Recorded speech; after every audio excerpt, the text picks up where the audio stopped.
So I am here with Ryan Maurer, awesome cave photographer. I mean, probably one of the most prolific photographers I've seen on online. I don't know how you get around the country to shooting like all these different caves that you do, but I'm super excited that you're willing to spend some time talking about your journey, telling us a little bit about, how you got involved in cave photography, and maybe sharing some pointers with this group of photographers that's taking this cave minimalist cave photographer course.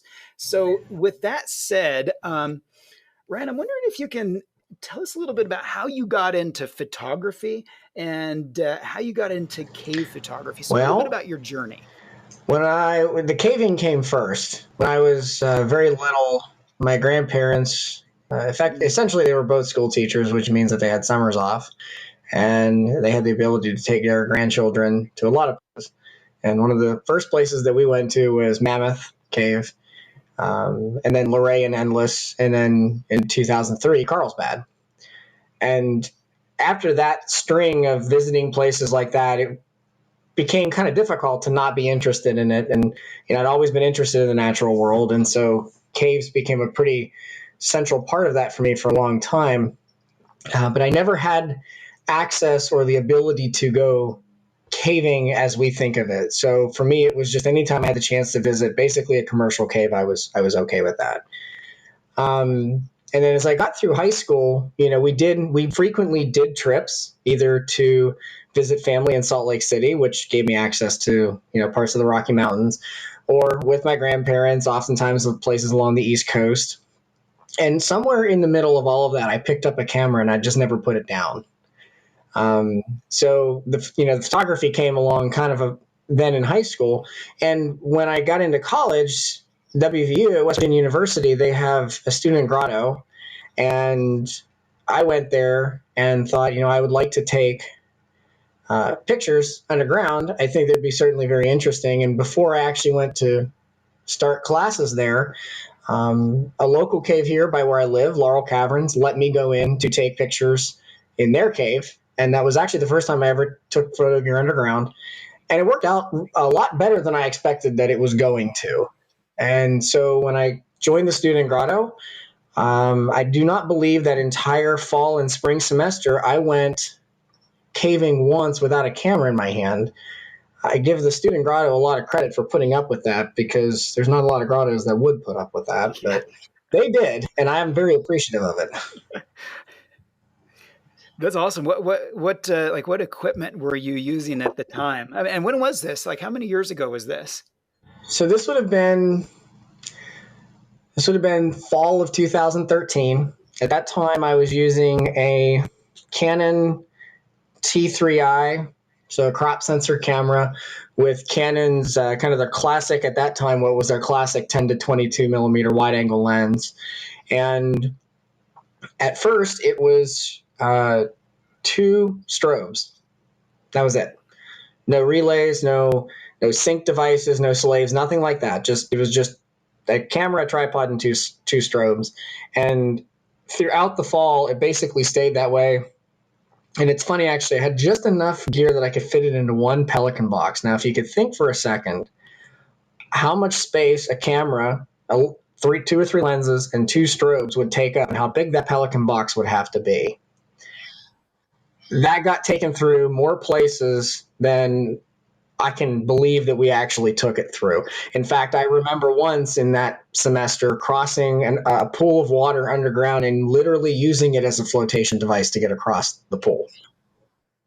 So it started basically that way. And then by the spring of 2014, I had started with flash bulbs and some radio sync devices to help out with a lot of we were kind of limited on the amount of people I could get on going on trips. So at that point, that technology was certainly helping me a lot better. And then I was kind of forced to restart over completely with the gear that I had, because on my very first tag trip, there is a trip that, for those of us that were in the student grotto at the time, was certainly known about and talked about for quite a while, where I went to Never Sink Pit.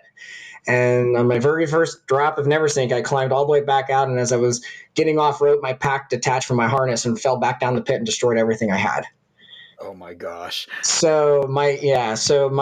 took actually, it's ironic because some of my best photos I've ever shot have come out of Neversink over the years since then. Wow. But fall of 2014, everything changed. Different camera, same basic camera, but different body, different lens, you know, all that stuff. And then that's kind of where, except for upgrading to full frame about 2 years ago, the general gear that I use has been about the same: 2 or 3 strobes, 2 or 3 tiltomites, and then for the really big flash bulbs, homemade devices for that. So how did you figure out like how to walk away with like the amazing shots that you walk away with now? I'm sure there's kind of an evolutionary process. I mean, was it like a self-taught thing? I mean, did you look out there and find like certain images for kind of for inspiration? Did you connect with other photographers? How did you get from, that first trip to, where you are now? So I, believe it or not, I credit a very specific book. It's before I even got into the idea of taking pictures underground. I was online one day at Amazon, and then one of the recommended books for me was Deep Secrets, which is the book about the exploration of Lechuguilla Cave. And I bought it so I could read it. Well, the front cover has this picture looking down one of the famous borehole shots in the cave. And there's a series of wonderful pictures in the middle of the book. And I can't remember off the top of my head who took the pictures that were displayed in the book, but I remember looking at those and recognizing technically what had to go into those to create them. And then also recognizing they were shot on film, which meant that the people that took them didn't even know what they were going to look like until they got developed. And so that was what kind of piqued my interest. But for a long time, it was those 4 or 5 images in there in the style in which they had been set up that I was trying to emulate for a long time. And in the process, ironically, of figuring every other way not to take a picture that looks like that, I found a bunch of other ways to take pictures that I also liked that I had never thought of before. And so that kind of was where my style ended up developing from. And then after that, you get the classic book on taking cameras, you go on Flickr, and you just, as I've said to other people, friends of mine who have tried photography or have actually, gotten well into cave photography, is look at other work that you respect and try to do that. And it's usually going to be a little bit different because you're never going to do it the exact same way as somebody else. So, a lot of it has been through the process of seeing other people's work, and occasionally I do end up putting a flash, or I end up putting some composition in a cave somewhere where I look at the back of the screen and think, well, that is absolutely not what I planned, but it's a lot better than what I planned. So I'm gonna go with it.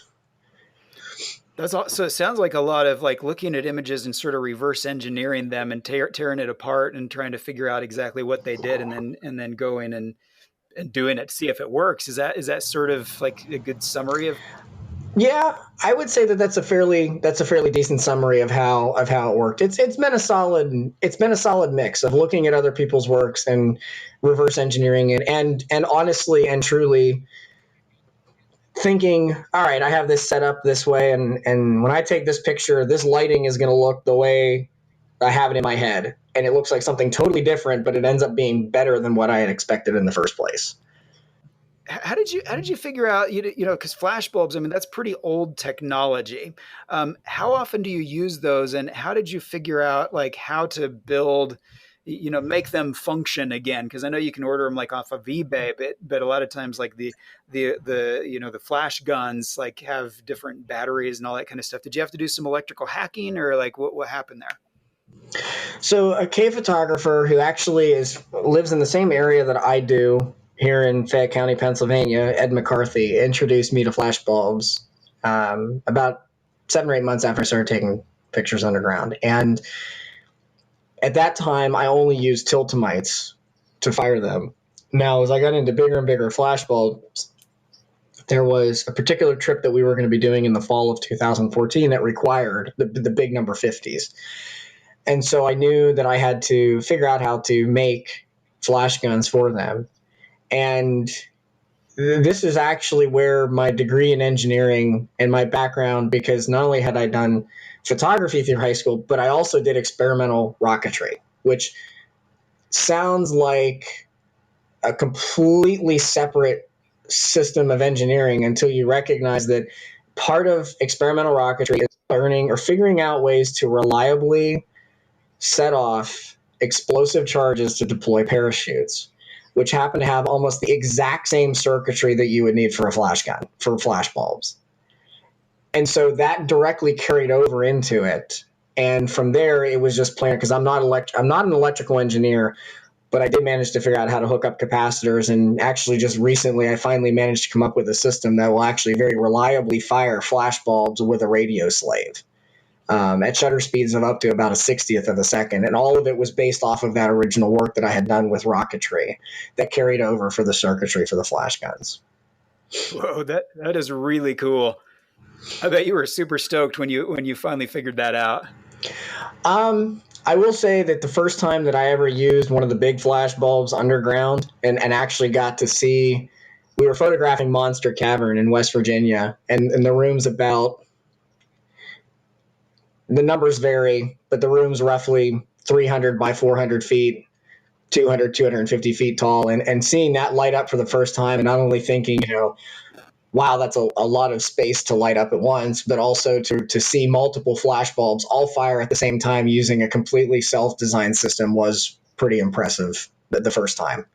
And most of the times ever since, but that first time was pretty special. Wow, yeah, that sounds really cool. So, looking back, like over this journey, of cave photography, what do you think are some of the biggest misperceptions that you had about learning cave photography? Well, to be fair, I really didn't have any perceptions on learning it. Um, I just kind of took it my own way, the way that I was learning it, at least. There's, I think that one of the biggest things for me was time and effort for some pictures. I've always been, it's one of the things that I had heard for a long time, especially as I was first getting into it, was that photo trips were slow and cold and nobody wanted to be on them. And at least part of that can be true at times. I mean, to say that you have photo trips that are never cold, slow, and that people don't want to be on is simply an all-out lie. But I do know that one of the things that I very early on wanted to do was to try to make the trips as comfortable and efficient as possible. And so what that ended up doing was developing into a system where I work extremely quickly underground. And that was, so I think that the only misconception I could think of is that, I very quickly realized that trips do not have to be long, slow, and cold. One of the things that I do actually to help that underground is, very rarely will somebody see me, especially if flash bulbs are involved, will they see me try to take a picture more than 3 or 4 times. If it doesn't look right or if it doesn't look good after 3 or 4 tries, I just simply move on to something else. Because there's something right around the bend that probably will look very nice in less than 2 or 3 tries. And developing that technique, there's that's why we can go on trips that sometimes, I think we can come out of a trip with 20 or 30 compositions, depending on the cave and depending on how long we're in there. Oftentimes shooting, 4 or 5 photos an hour. Wow. For hours at a time.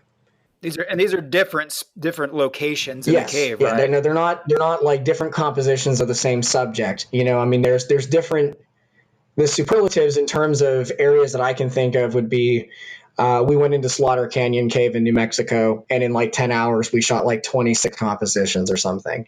We went into Maxwell and St. Cave in West Virginia, and in 10 hours, we shot, I want to say 22, 23, something like that.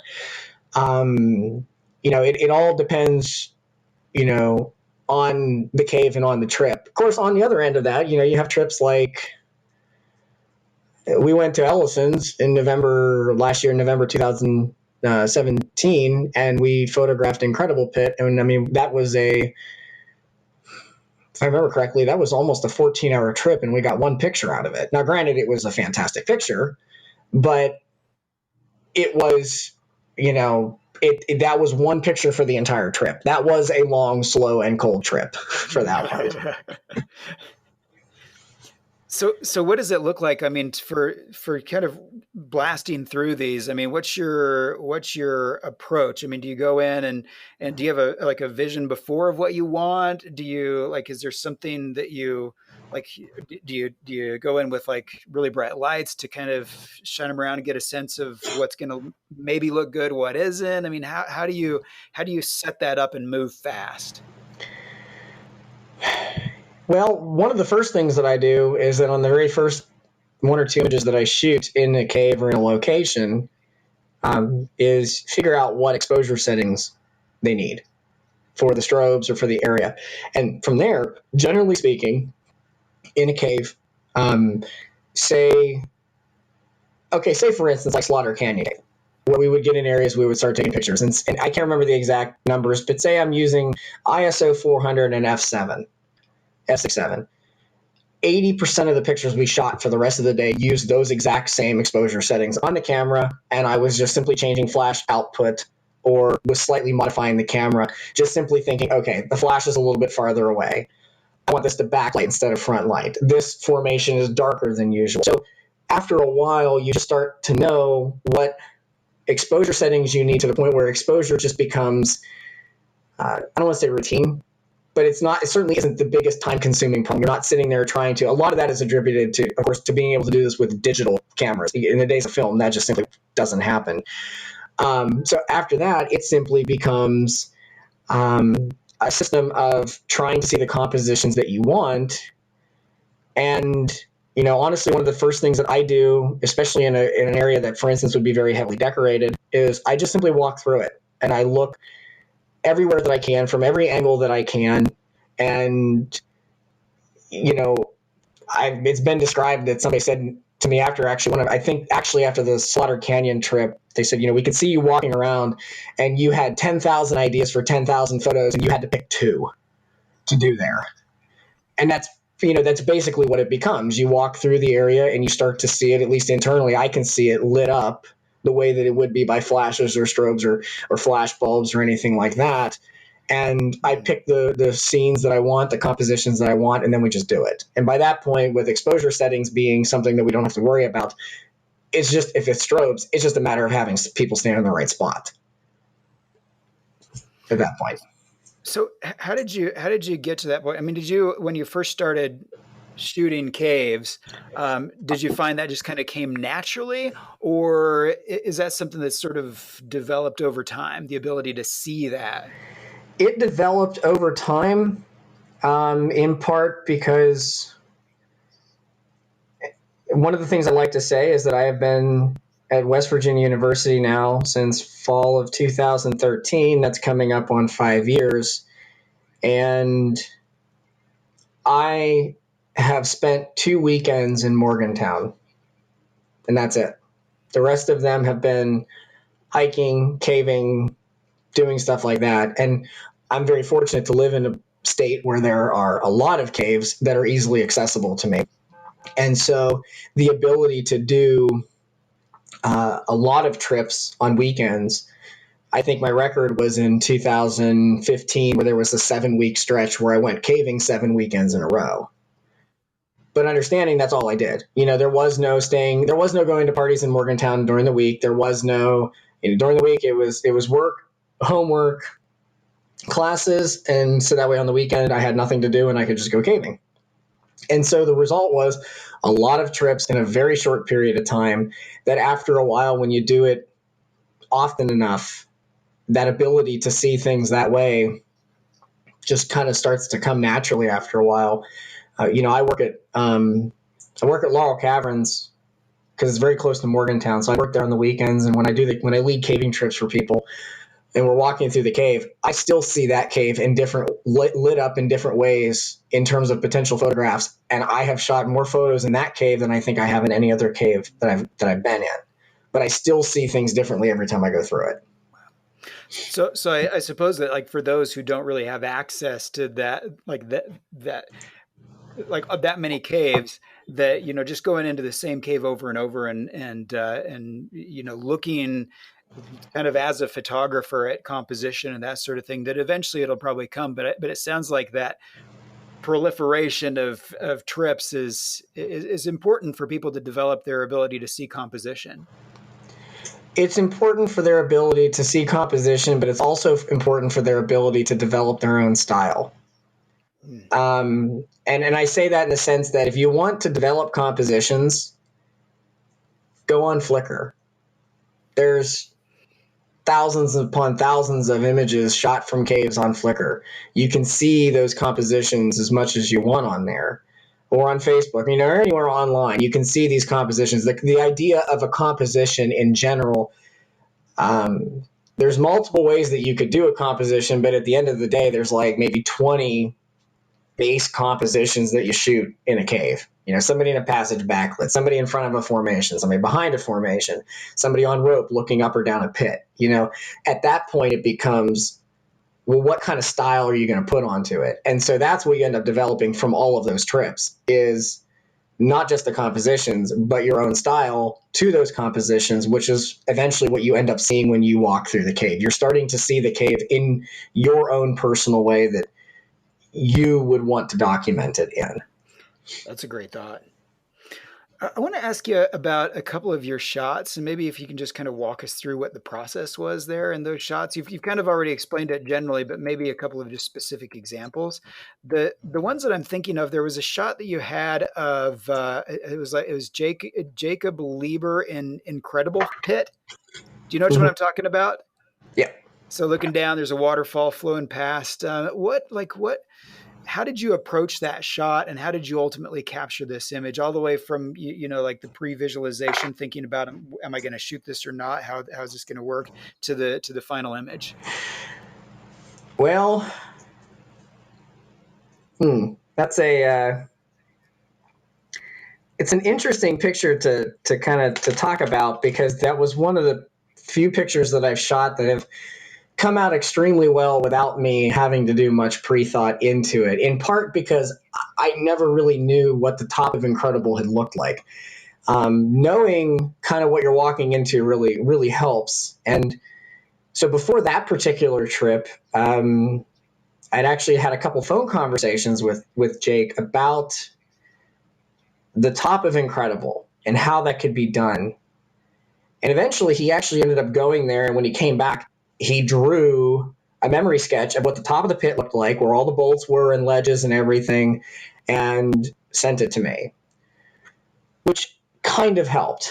So as I was saying, once we got to the actual pit and got ready to take the picture, it certainly was not the most, it doesn't scream professionalism, that's for sure. It was one of the most disorganized fashions in which I had ever shot it. If I remember correctly, the water was up high enough that there was no way we could directly communicate. So we had two-way radios that Jake could not even talk to me, because it had to be in a bag because he was in a waterfall. And so what I would do is he would rappel down and I would shout. I wouldn't shout anything. I would just shout down the pit, and he would stop. And he would shout back. And there was no place to put the camera like I had hoped. So the camera was tied onto a tether, which was tied onto the rope, so I didn't accidentally drop it down the pit. I extended it out on the tripod, and I actually laid down on the tripod in the water. I had no other way of holding it anywhere, and I had a corded remote. And the third person on the trip, Riley Blackwell, I would give her a countdown, and she would press the emergency call button on the radios. The alarm would go off for him, and he'd set off the flash bulb. I would shout down to him, and if he heard me shout, that would mean he could continue down the rope, and continue his way down the drop. And I think we ended up stopping 5 times down the pit to get flash bulbs fired in different positions, and in the end, we only picked 3 of those frames and composited them on top of each other. Cool. Do you use Photoshop to composite those? That was actually done, believe it or not, that was done in camera. Wow. The 5D Mark III that I shoot with has the ability to do that in camera Nice. selectively. So much easier. Yes, a lot easier to do it that way. So that's so in the shot, that's the same person on rope all the way down. Correct. Okay, cool. Cool. That's awesome. So there was another shot that I was wondering about as well. If you could kind of give us the same, kind of the same um, story on it, and it's the one that's of it's like a self portrait around some like huge formation in deep cave. Right. So I don't know exactly how to describe the process by which I had that image in my head, but I had that image in my head for, geez, by the time we shot it, it would have been almost 3 years. There was a photo in the book on caves and cameras that showed that general scene. And I had thought, boy, it'd be really nice to get a picture of somebody walking around those things. And so 3 years later, when I finally got there, that whole trip we had taken pictures of. I think when we finished that trip to Mexico, I'd come back with over 100 compositions that I shot for the national park. And I had decided that I wanted to be in them occasionally, and I think out of those 100, like I was in 2 of them. So the decision to actually put me in there was kind of a last minute one. I think the morning of, I had said, I finally decided that this image that I have in my head for the last 3 years, that's the one, or 4 years rather, that's the one that I want to be in. So when we had shot it, you'll notice that there's no places that I'm personally hiding a flash. So we were able to kind of set up the whole image without me in it. And then finally, I ran down there for it, and somebody else tripped the camera. And it helped that I had a very good friend of mine on that trip, Will Bogle. He's based out of Montana, and he's a pretty good cave photographer in his own right. He was on that trip, so he was able to help by telling me, well, you should probably back over this way a little bit. You should be, because I basically told him where I wanted to be, and then I left him up to decide kind of the specifics on exactly where I would have to stand for it. But overall, that was one of those photos that the specifics of it were figured out when we got there. The general idea had been in my head for a long time, but the specifics of where we were going to shoot it and how we're going to shoot it, that one was figured out kind of on the. That trip was one of our more prolific trips because we were really on a time crunch that day, and we could only be in the cave for about 2.5 to 3 hours, and I think we got like 15, 16 compositions out of that 2.5 hours. Wow. So how do you typically work with people? Because and like there's a lot of shots out there where people are just kind of staring at formations, but the way you compose them, like a lot of times it looks like the people are kind of naturally moving through the cave or in a position that doesn't look awkward. How do you do that? Well, it depends on the person. Generally speaking, part of it is the people that I work with, at least, I'm generally fairly close to. We're pretty good friends, and we know enough about each other that we can just kind of talk and joke around while we're doing it, which helps them, first off, helps them look relaxed. But then a lot of it is, I look at a scene and I see the way that people are moving through that area or through that particular section of a cave, and I basically just say, go do that again. If it's a strobe shot, it's really easy. I just take the picture while they're moving. They know that it's going to happen. They know I tell them generally where I want them to be looking, and then I just set it off while they're moving. It's kind of the beauty of having the radio synced slaves. And if it's flash bulbs, it has to be staged a little bit more, but it's still quite often I'll just simply tell somebody, okay, I want you to move through this like you're naturally moving through it, but do it slowly. And when I see them where I want them to be, I just tell them to stop. Cool. So I've got just a couple of other questions and we'll wrap it up here. But looking back, what do you think your number one mistake is that you've made as you've gone along this journey? Have to pick just one mistake? Yeah, a big one. You can throw out a couple if you want. Well, I think one of my primary mistakes that I made very, very early on, attributed to youthful ignorance, attributed to whatever you want. I just personally say youthful ignorance, or just ignorance in general, was a very, very bad habit of losing objects that would then be found later, oftentimes without me even realizing it. And unfortunately, that developed into a very insidious joke that has spread throughout certain areas, that I purposely hide garbage underground. And after a while of that bothering me, I finally just kind of rolled with it. It was just easier to do that at that point. But I would probably say that was one very early on mistake, was that gave people a legitimate basis to think that I actually did do that. Um, there's a lot of mistakes that get made. I would honestly say the biggest mistakes happen with people. It happens with the people that you work with. It happens with the people that go on your photography. In my opinion, photography is easy. Photography underground is also easy. Compositions are compositions. Lighting is lighting. What's the point of doing it if you're not? And the fun comes from the people that you're with. Well, learning how to have fun, consistently have fun, especially on things like photo trips, can be very difficult. And in the process, you usually make a lot of mistakes in learning how to treat people, how to work with people, how to recognize that somebody is at kind of their limit with what they want to do for the day, or what they can do just in general, and learning how to not go past those limits. I've been very fortunate to work with a understanding about that and very flexible with that.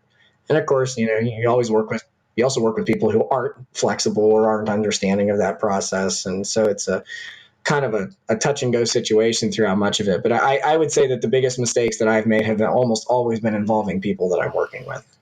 So like thinking about some of those mistakes and maybe other things you've learned over the years, what advice would you give to, these fledgling cave photographers? They're just getting started out. There were, you were 5 years ago. What would you tell them? Treat your photo assistants right. I'm serious. They're going to be there on the good days, and hopefully they're going to be there on the bad days, and then they're going to come back after the bad days. Because the bad days do happen. I mean, you do have the trips that you spend a lot of time and money preparing for, and a lot of energy and effort goes into it, and then you go there, and the whole thing, for one reason or another, is just a total bomb. Either I've gone on trips where we've planned it for months, and I don't even take the camera out of the box. And I've driven 11 hours to go on this trip somewhere down in Tag, and we don't open up the box, or you drop the box down, never sink. So, treat your models and treat your assistants right. Think about it. Think about it before you ask somebody to stand in a waterfall. Is it truly worth it for them to be there? They have to be in that spot, because if they go in that spot and the photo doesn't work, they're going to be a lot less reluctant. They're going to be a lot more reluctant, rather, to do it the next time around. And if you do it enough, they're just going to stop going on your trips. And generally speaking, without your assistance, it's really difficult to take the vast majority of cave pictures without people there helping you. So what is that? Are there some things in particular that you do to sort of, get people excited so that they're coming back? Besides not making them stand in a waterfall for too long? Prints are always good things. Part of it, I mean, honestly, a lot of it is just the people that I work with from at any one given time to another is usually a group of people that we're just friends. So the idea of them coming back, it's not necessarily an idea of, I have to work to make them come back, because we're friends. This is what we do. We go out and do this and we have fun. At least whatever our version, my idea of fun is, at least usually. And so it just kind of naturally flows from one trip to another. Eventually people burn out and they'll stop going on trips for a while, and then they'll come again. Sometimes they just burn out and they just stay burned out. But from any one given time to another is the same general group of people. And the good times that we have, the enjoyable times that we have, are usually what ends up bringing them back. I truly have been very fortunate to have a lot of people that go on my trips that simply, truly enjoy being on those trips. Even if they don't work out, even if we don't get any pictures, or if we spend a lot of time taking pictures that, they're just crap pictures when we're done. They've just simply enjoyed being there and being part of the process because that's just what we enjoy doing. So I have been extremely lucky in that respect, that I really haven't had to worry all that much that often about kind of, keeping people on trips over and over again. Very cool. Well, Ryan, thanks for taking the time to talk with me and share, your journey and some pointers for those who are kind of, starting off their journey as cave photographers. Is there any final words that you want to share before we call it a day? Well, I'm not entirely sure if there's any last words. I feel like I'm obligated to say something. I think now, at least now, I feel like I'm obligated to say something. I think the only thing that I would say is the same thing I've said to a lot of other people that I've helped get started in any form of photography is enjoy what you're doing and pick up a camera and start shooting. Take pictures of everything. Take pictures until the camera breaks, and when it breaks, buy a new one and keep going. And just enjoy it every step of the way. Enjoy the mistakes. Enjoy, because if you're not enjoying it, then what's the point? So enjoy making the mistakes, enjoy the successes, enjoy all of it. That's awesome. That's great advice. So for folks out there who are interested in checking out your work, I mean, where do they go? Well, generally speaking, a large amount of my work gets posted onto Flickr. I'm on there under my normal name of Ryan Maurer, but it's also on there as Under a Rock Photography, which was a handle that started a long time ago. I can't remember why by this point. So the vast majority of my work is on Flickr, and if you're looking for a more abbreviated version of it, I have a website that I irregularly and relatively poorly, I think, maintain. Underarock.photos is the address for it, but Flickr is the primary location. Very cool. All right, Ryan Marr, thanks again. Hopefully, this has been inspirational for those of you who are in this course, and some giving you some ideas for how you can approach your photography as you go out there and shoot underground. Thanks, Ryan. Absolutely. Thank you.